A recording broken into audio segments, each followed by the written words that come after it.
Hello and welcome to Monday morning at ours. It's sunny at last after a weekend that was dodgy at times. We had hailstones for our art fair, and people kept away because of the weather.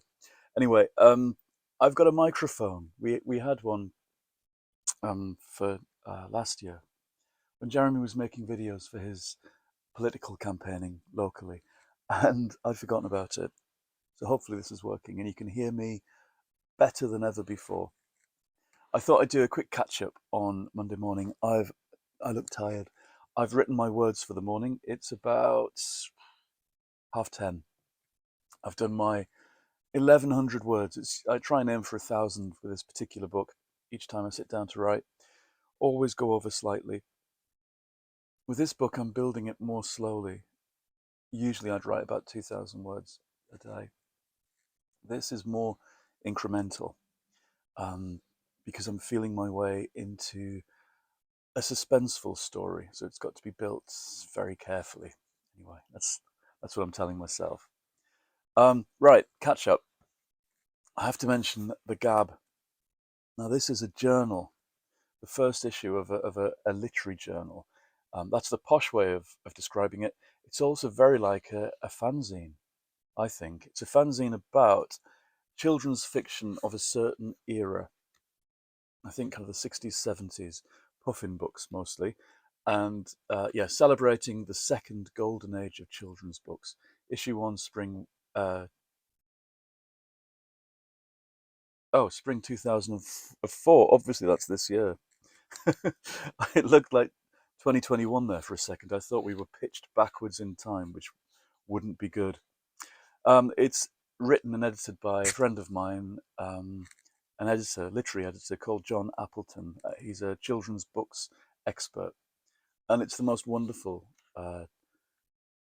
old school publication, exactly like the zines of my youth, and it's put together with such love and care and attention. Some vintage articles of things that from library journals and all sorts, vintage interviews with people like Penelope Farmer, and talking about people like Joan Aiken, um, people whose books I have always loved.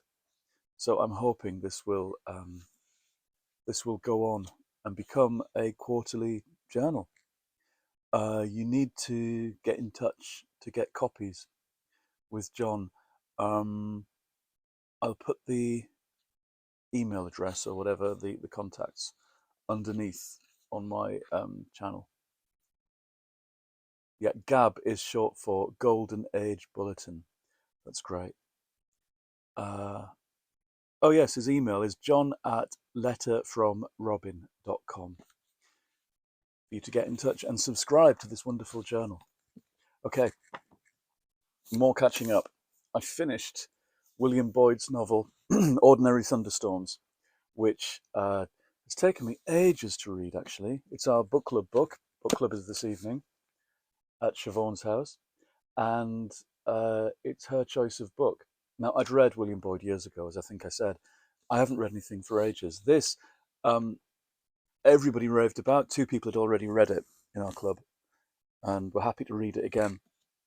It's a kind of thriller, one of those books, a bit like Douglas Kennedy, where somebody loses everything right at the start and has to make their way through an unforgiving, dangerous city on their wits and their intelligence alone, and there's people after them, and they have to struggle to make a new life for themselves, in which nothing that they could depend on before is there anymore. This is a great example of the genre. I'd forgotten about Douglas Kennedy's books. I read about 10 in a row. And again, there's about three that I would um, go back to. And I lost, I moved away from that reading him, actually. Same with William Boyd years ago. But I would return to William Boyd, I think. This is terrifying. There's lots of stuff about gangsters and ex-soldiers and people cutting off people's fingers and chasing them and chucking them in the river. There's lots about uh, the evils of the pharmaceutical industry and what they call big pharma. When Siobhan said it's a novel about big pharma, I misheard. We were out at Witch King's cocktail bar, the whole lot of us, and I thought she said pig pharma. And I said, that's great because I love Charlotte's Web. She thought I was crazy. Anyway, it's about um, the high and the mighty, and the corrupt, and the low and the mean. It's kind of Dickensian as we, you know, follow the river and move between worlds. But I was I loved it right to the end. But where was the dog at the end? I thought he was going to find the dog. Anybody who's read this will understand what I mean. There's a missing plot beat, and I think somebody's excised the bit where he finds the dog at the end. I think it should be there, and I think they thought it was probably too cheesy. But I thought it would have been lovely if he'd been reunited, or if the lead character had met the dog at the end. But if you read it, you'll know what I mean.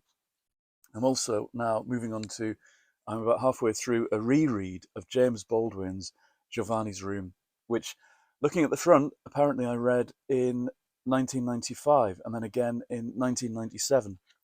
Second time in, the first time must have been in Edinburgh when I first moved there. The second time was in Devon, teaching an Arvon course in 97 with Anne Enright. And this must have been the book I had there. I don't have much memory of what I read then. We were reined in, actually. We were, I mean, not in the sense of controlling behaviour, I mean, as in it was pissing down and the place flooded. Me and Anne Enright were uh, stuck in this remote area with water lapping at the doors.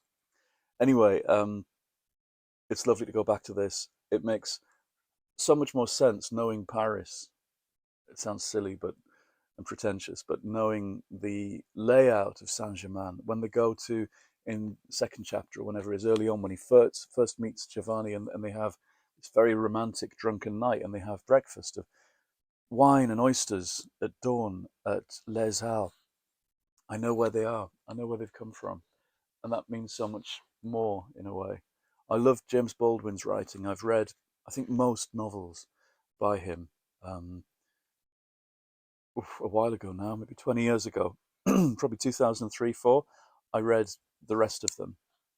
And I was reminded of this week, and because there was chatter about it in book club, amongst book club people, about how sexy this was. And I'd forgotten all of that. So I've found it again on my shelf. My shelves, as you know, were kind of fairly random color organizers, that one, for a laugh. So I was lucky to find it again. And of course, they're double stacked, which means if you want to find anything, you've got to yank it all out. Anyway, I also had a quick uh, book shopping moment yesterday before we went out for Sunday lunch at Chibas around the corner and had a Sunday roast. I went to the Big Bernardo's around the corner, which is a charity shop where books are 4 for £1, which is generally irresistible, but needs to be resisted. Sometimes they have great things.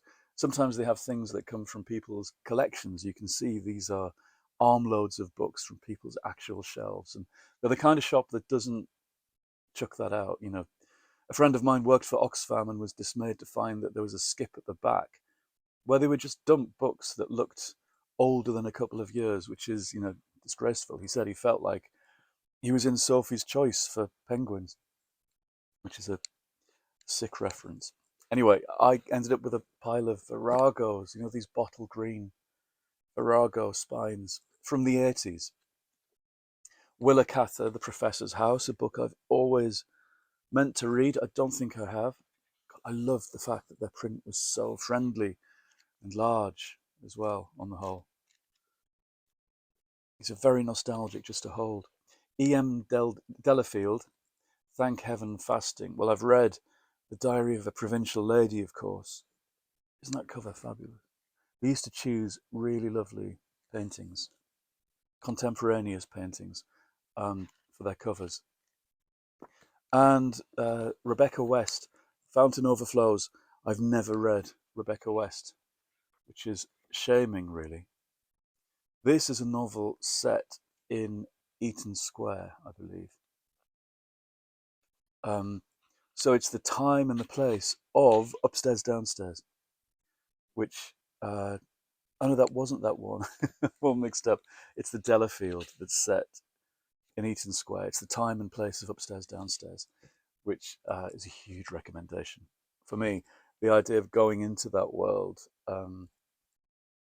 with fiction, is so much more alluring than watching the TV. I love the tie-ins for Upstairs Downstairs, the tie-in books, and I've got a whole collection over there. Of course, it was a very literary show in lots of ways.